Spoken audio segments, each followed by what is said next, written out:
Cada historia y cada momento que nos permite transitar la actualidad es luego carne de los historiadores y por supuesto esa mirada nos permite saber cómo es que llegamos hasta aquí y tratar de evaluarla sin los apremios y también los fanatismos de la inmediatez, con tiempo. Así es como tratamos de repasar las historias con Mercedes Colombres aquí en Cuatro Elementos. Adelante, Mercedes. ¿Cómo estás, Walter? Y bueno, nuevamente gracias, porque todo este desafío que vos me invitaste a ser parte, me obliga también a revisar todo el tiempo cosas, ¿no? Y es también como un cuestionamiento a uno mismo de muchas cosas que se dan por sentadas o cosas que por ahí, situaciones que están, y uno de golpe dice, pará, esto ya pasaba antes y pasaba por tal cosa y por tal otra. Así que es como un ejercicio muy saludable esto de tener que hablar de historia, porque obliga también a revisarse uno mismo, ¿no? Y muchas cosas. Ujú. Así que bueno, de nuevo, gracias. Y antes de arrancar, bueno, una pastillita del censo, ¿no? Porque el primer censo de Argentina lo hace Sarmiento en su presidencia, 1869, y encuentra una situación tan espantosa de las viviendas y de la educación que como que huye despavorido a decir, mi primera política de Estado va a ser hacer escuelas, hacer escuelas, hacer escuelas. Dice 3 veces la frase. Eh, Él descubre en ese primer censo que dura 3 días y por supuesto muy complicado de hacer porque era un país muy extenso, muy ancho, no teníamos la red vial ferroviaria que hubo después. Así, medio como en carreta, hacen el censo y encuentran que de 400.000 chicos, solo 80.000 estaban recibiendo instrucción formal y eran de las clases más altas. Y a Sarmiento casi le da un ataque. Y ahí empieza su política, que es la que hace a la Argentina, junto con la explosión de la agroindustria, un país inmenso, ¿no? La combinación de comida abundante con educación pública universal de la mejor calidad. Pero la decisión la toma después de un censo como el que tuvimos en la semana en toda Argentina, después de ver los números, después de ver que la mayoría de las personas no estaba instruida. Había 3 veces más curanderos que médicos, por ejemplo. Un dato que a Sarmiento le golpeó bastante.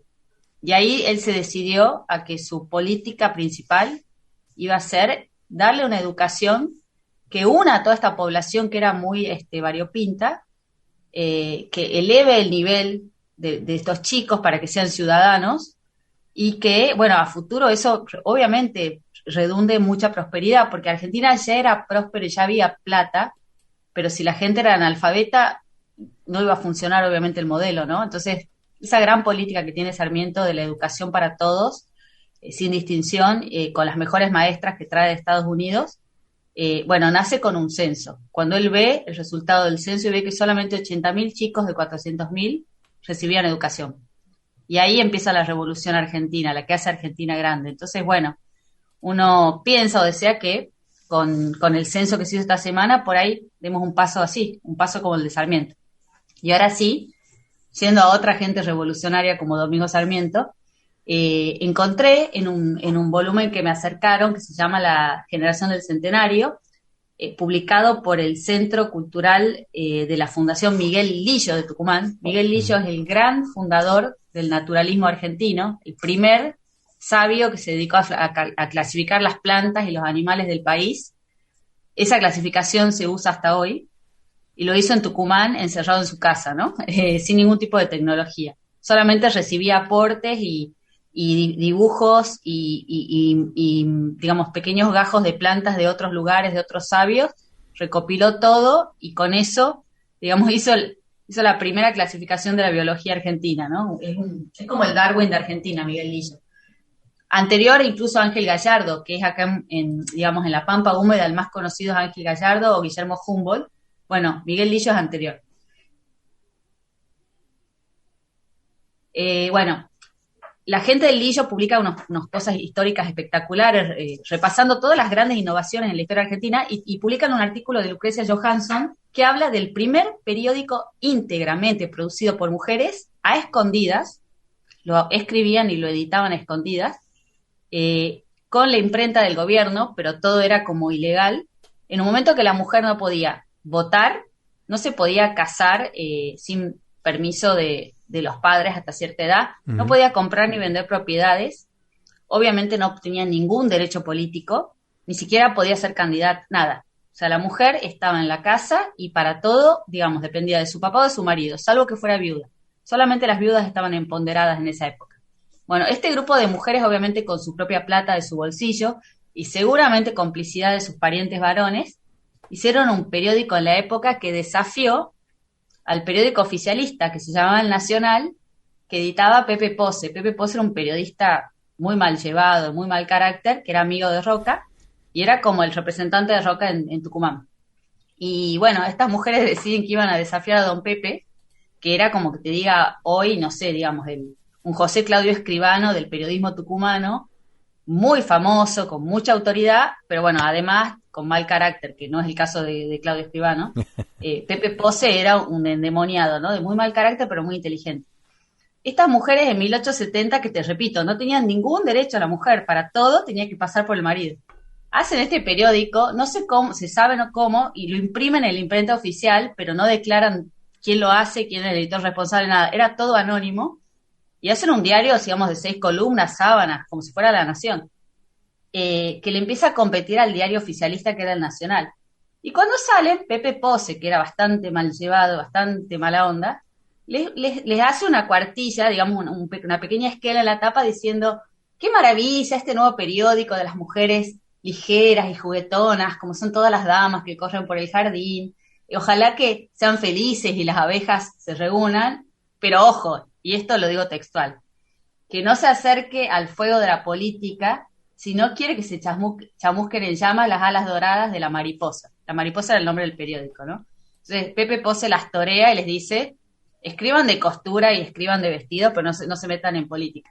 Por supuesto, ¿qué hicieron las chicas de la mariposa? Se metieron en política y empezaron a publicar columnas.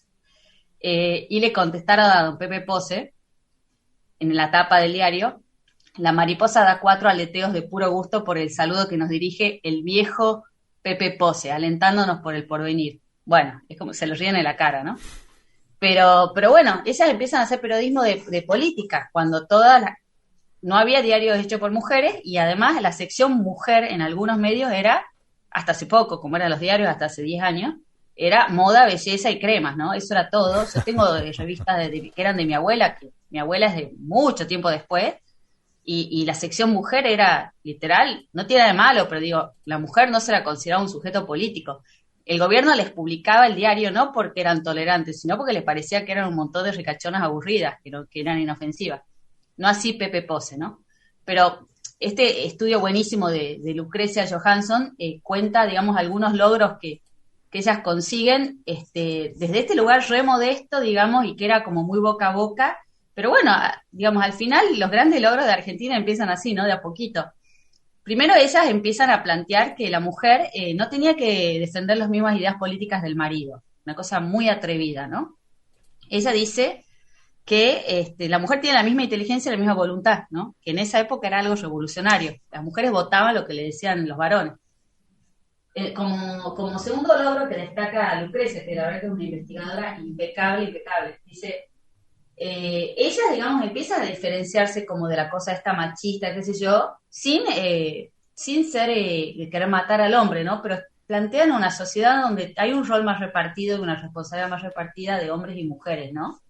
Y empiezan a hablar del tema de decir, por ejemplo, que todos los argentinos de todos los sexos plantean que la Cámara de Diputados puede haber mujeres, empiezan ellas a decir esto que empezó Cristina Kirchner, ¿no? De las colegas y los colegas, ellas usaban ese término en 1870, y después empiezan, digamos, a coquetear con la idea que la Constitución de Alberdi ya le daba lugares a las mujeres, ¿no? La de Alberdi y la modificada de 1860, que es la enmienda a la Constitución de Alberdi.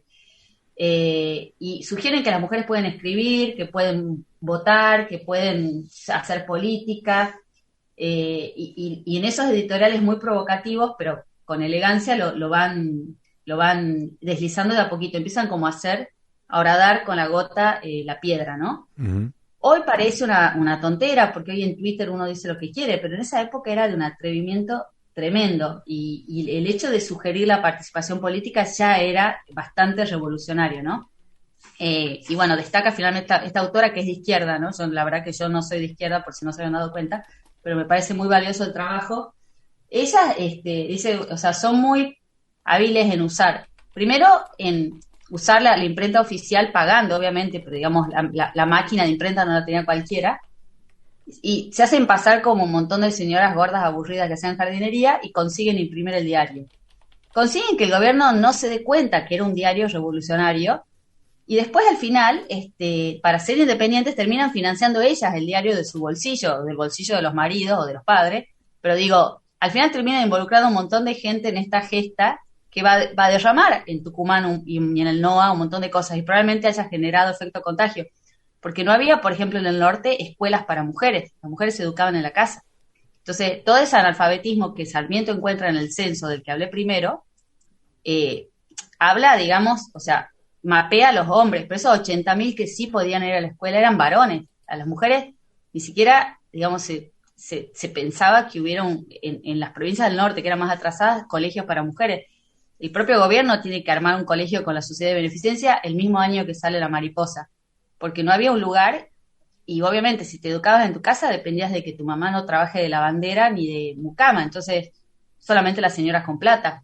Y no todas las señoras con plata les interesaba que las hijas lean, ¿no? Entonces, y esto, te digo, en Tucumán, para que se dé una idea, digamos, del atraso que hay en el norte en muchas cosas, ¿no? Mi propia abuela era nacida en 1920, era hija de un profesor universitario, era una señora así como aristocrática, pero pobre, hija de un profesor universitario que después fue rector, y el padre las hizo ir a todas a la escuela de la universidad y las obligó a recibirse, a todas las hijas, pero sus amigas ninguna había terminado la primaria, por ejemplo, ¿no? Y esta era la gente privilegiada de Tucumán, estoy hablando. Estaba mal visto que, o sea, la mujer no necesitaba estudiar, ¿no? Y esto hasta 1930, digo, hace 3 días, ¿no? O sea, las amigas de mi abuela no había ido ninguna a la secundaria. Entonces, vos fijate qué indefensa que estaba la mujer y qué provocadoras estas chicas plantear un montón de cosas como el derecho de la mujer a la educación o a la política en un mundo donde la mujer se autoponía en un rol decorativo, ¿no? Bueno, yo creo que son estas joyas que uno encuentra, estos raptos de libertad y de innovación, que está lleno, todo Argentina, que es muy... Te das cuenta al final que siempre la gente encuentra un lugar por donde expresarse. Impresionante historia, impresionante historias, digamos, y todo lo que significa estos trayectos tan importantes, juntar una cosa con la otra, tanto el censo que demuestra claramente o empieza a mostrar claramente cuáles son nuestros desequilibrios, a nuestra actualidad, donde parece que hemos dado una vuelta de campana, prácticamente estamos en el mismo lugar. Sí. Qué impresionante, sí. ¿No? Sí. La buena noticia es que hoy no necesitamos que Sarmiento resucite y nos traiga maestras porque tenemos Internet. Internet es la cosa más democratizadora del conocimiento que hay en el mundo. Tenemos que saber usarlo, pero hoy podemos educar a los chicos prácticamente con videos de YouTube, con videos de la Universidad de Harvard y de Yale gratis. Todas las universidades mejores del mundo tienen cursos completos gratis. Yo los he hecho, o sea, doy fe que son gratis. Y, por supuesto, si uno maneja el inglés, que no es obligación manejarlo, hay también de universidades españolas. Hoy la biblioteca de Borges universal, infinita, existe y se llama Internet. Entonces, para nosotros va a ser mucho más fácil que para Sarmiento. Podemos cambiar las cosas. Muchísimas gracias por el rato, Mercedes. Te mando un abrazo grande y te espero la semana que viene. Gracias, Walter. Siempre es un placer. Con nosotros aquí en Cuatro Elementos, la tucumana Mercedes Colombres.